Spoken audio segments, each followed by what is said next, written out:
Hi everyone, welcome you all to our YouTube channel Master Trust. In today's video, we are going to discuss about the trending stock secrets. You know guys, what is the most important factor in the stock market?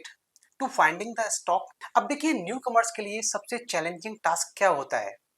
Challenging task होता है कि एक ऐसे market में stocks find out करना जो market uncertainties से भरा हुआ होता है। फॉर एग्जांपल आज के टाइम में यू नेवर नोज दैट कि निफ्टी कल 2% गैप अप ओपन होने वाली है या 2% गैप डाउन होने वाली है।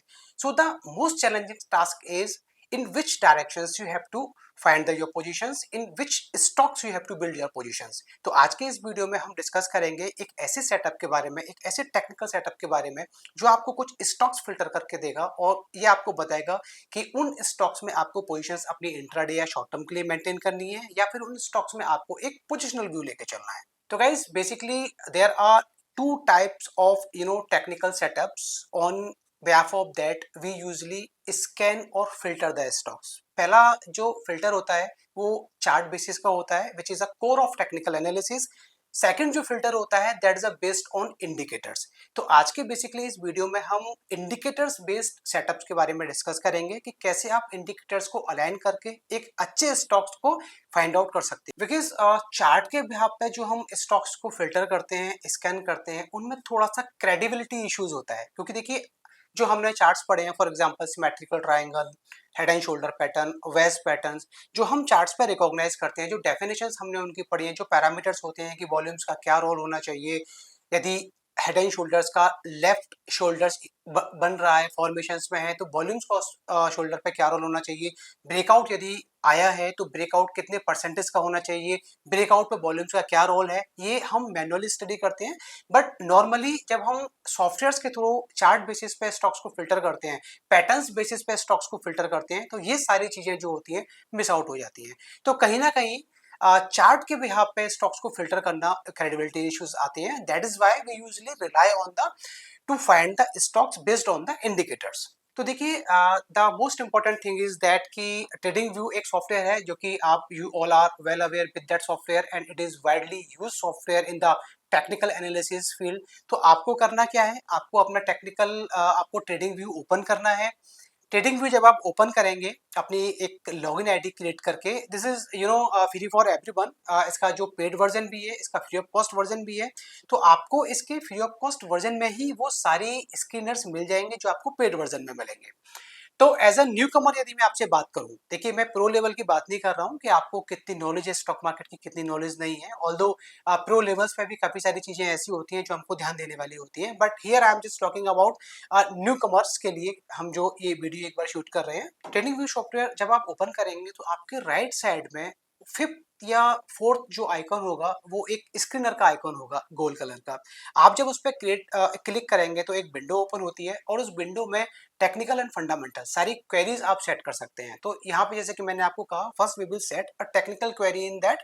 तो आपको क्या करना है, आपको वो स्टॉक फिल्टर करते हैं जो स्टॉक अपने सारे ही मूविंग एवरेजेस के फिलहाल अभी ऊपर ट्रेड कर रहे हैं। सारे ही मूविंग एवरेज से मेरा मतलब है शॉर्ट टर्म और long term moving averages. Short term में 2150 मूविंग एवरेज आता है, लॉन्ग टर्म में 100 एंड 200 डे का मूविंग एवरेज आता है। तो आपको स्टॉक वो फिल्टर करना है जो स्टॉक 21, 55, 100 एंड 200 ये जो क्लस्टर है इस क्लस्टर के ऊपर फिलहाल अभी ट्रेड कर रहा है।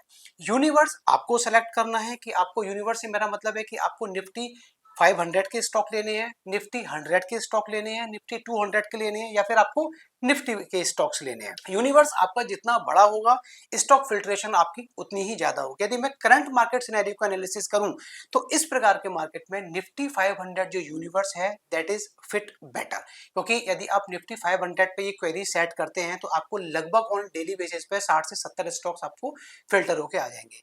अब आपकी स्टडी यही नहीं रुकती है, आपका काम यहां खत्म नहीं हुआ कि आपने ये चारों मूविंग एवरेजेस के ऊपर के स्टॉक फिल्टर कर लिए और आप अब उन स्टॉक्स में बाइंग की ट्रेड आपने लेना स्टार्ट कर दिया। आपका असली काम अब स्टार्ट होता है। जैसे कि मैंने कहा कि टेक्निकल सेटअप दो तरीके का होता है। पहला तो आप इंडिकेटर बेस्ड स्क्रीन करते हैं स्टॉक को, दूसरा आप चार्ट के बिहाफ पे किसी स्टॉक को फिल्टर करके चलते हैं। चार्ट के बिहाफ पे थोड़ा सा क्रेडिबिलिटी इशू होता है जब आपको कोई सॉफ्टवेयर स्टॉक को फिल्टर करके देता है। बट अब यहाँ पे आपने क्या किया, यहाँ पे आपने किया कि निफ्टी 500 में से ये क्वेरी सेट करके कि आपको वो स्टॉक चाहिए निफ्टी 500 के जो अपने सभी मूविंग एवरेज के ऊपर फिलहाल अभी ट्रेड कर रहे हैं। तो फॉर एग्जांपल के लिए you will come up with 60 और 70 स्टॉक, 60 से 70 स्टॉक्स आपके पास आते हैं जो कि निफ्टी 500 में इन सभी मूविंग एवरेज के फिलहाल अभी ऊपर ट्रेड कर रहे हैं। सेकंड फिल्टर आपका रहेगा, आपको आरएसआई सेट करना है। अब देखिए स्टॉक की क्वांटिटी, अब जो भी आप फिल्टर यूज करते जाएंगे ना, स्टॉक की क्वांटिटी थोड़ी सी कम होती जाएगी। यदि निफ्टी 500 में से अभी इस स्क्रीनर पे आपके पास 60 से 70 स्टॉक आए, दूसरा फिल्टर आपने अप्लाई किया कि आपको अब वो स्टॉक चाहिए जो आरएसआई 50 के ऊपर है उनकी आरएसआई। तो आप जब ये फिल्टर लगाएंगे तो स्टॉक की क्वांटिटी जो है ना थोड़ी सी कम होगी। पहले 70 थे तो अब जो क्वांटिटी है वो 40-45 के आसपास रह जाएगी। यानी कि आपने दो फिल्टर लगा लिए। आपने पहला फिल्टर लगाया कि मूविंग एवरेज के ऊपर स्टॉक होना चाहिए, यानी कि आपने देख लिया स्टॉक की जो स्ट्रेंथ है शॉर्ट टर्म में और लॉन्ग टर्म में दोनों ही पैरामीटर्स पे स्टॉक की जो स्ट्रेंथ है वो काफी अच्छी है। मार्केट अनसर्टेन है, मार्केट गिर रहा है, डेस्पाइट ऑल दैट वो स्टॉक जो है अपने सारे मूविंग एवरेज के ऊपर ट्रेड कर रहा है। सेकंड, जब आपने आरएसआई का फिल्टर लगाया तो आपने ये जाना कि उस स्टॉक की जो रिलेटिव स्ट्रेंथ है compare to Nifty index that is much better, यानी कि रिलेटिवली वो स्टॉक जो है वो अच्छा काम कर रहा है, दैट इज वाई उस स्टॉक की आरएसआई 50 के ऊपर है। अब ये दो फिल्टर लगाने के बाद आपके पास स्टॉक की जो क्वांटिटी है वो कम से कम रह जाएगी 40 से 50। अब यहाँ पे तीसरा फिल्टर काम करेगा। तीसरा फिल्टर जो कि मोस्ट इंपॉर्टेंट है, जैसे कि हम सभी जानते हैं कि volume is a backbone of technical analysis. Volume के बिना कुछ भी नहीं है। ब्रेकआउट किसी भी स्टॉक में आया है बट यदि उसमें वॉल्यूम नहीं है तो वो ब्रेकआउट फेक हो सकता है। तो अब यदि आपने दो फिल्टर लगा लिए, मूविंग एवरेज का एंड आरएसआई का, तो तीसरा फिल्टर आपका रहेगा वॉल्यूम्स का। अब आपको ये देखना है कि कौन सा स्टॉक अपने प्रीवियस वॉल्यूम का 100% या फिर 80% तक वॉल्यूम जनरेट कर चुका है। तो यदि आपने ये फिल्टर भी लगाया और इस फिल्टर लगाने के बाद मान के चलिए आपके पास 45 जो पहले स्टॉक्स थे, अब उन स्टॉक्स की जो क्वांटिटी है वो केवल 25 और 20 के आसपास रह गई। तो यानी कि आप ये समझ लीजिए कि आपने 3 फिल्टर लगाने के बाद 500 स्टॉक्स में से 20 to 25 स्टॉक्स अब आपके पास बचे।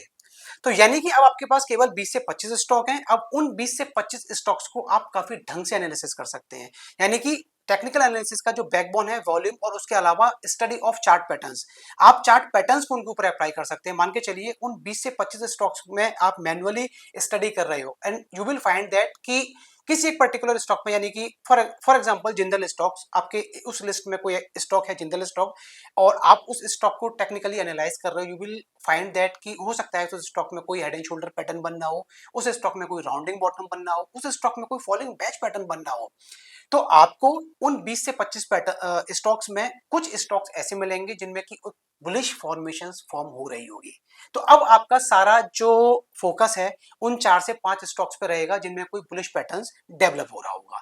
तो ये एक तरीका है। अब देखिए फिल्ट्रेशन के लिए आप काफी सारे फिल्टर हैं जो आप यूज कर सकते हो, या आप फंडामेंटल फिल्टर को भी यूज कर सकते हो।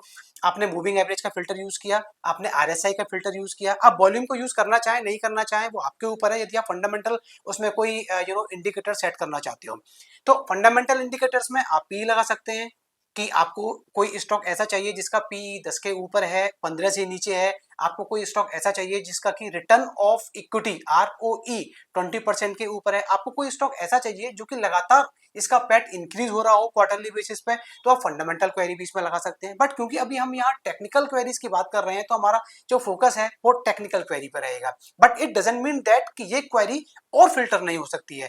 आपके पास जितने भी फिल्टर्स हैं, आप जो जानना चाहते हैं कि इस क्वेरी के बाद आपको ओपन इंटरेस्ट की भी क्वेरी लगानी चाहिए या इसके बाद आपको कोई और फंडामेंटल पैरामीटर्स आपको सेट करना चाहिए तो आप वो भी सेट कर सकते हैं। बट बेसिक और न्यू कमर्स के लिए मुझे लगता है कि मूविंग एवरेज और आरएसआई ये दो जो स्क्रीनर्स हैं that works out very well. आपको निफ्टी 500 का एक यूनिवर्स सेलेक्ट करना है ट्रेडिंग व्यू पे जाके। उसके बाद आपको वो स्टॉक फिल्टर करने हैं जो अपने सभी मूविंग एवरेजेस के ऊपर चल रहे हैं। सभी से मेरा मतलब है 21, 55, 100, 200, इन सभी मूविंग एवरेजेस के ऊपर जो स्टॉक चल रहे हैं। और तीसरा फिल्टर रहेगा आपका आरएसआई। आरएसआई 50 के ऊपर होना चाहिए। तो ये 3 फिल्टर को आप यूज करिए, रिजल्ट्स देखिए। Well guys, so just meet you in next video. Thank you, bye bye. Investment in securities market are subject to market risks. Read all the related documents carefully before investing.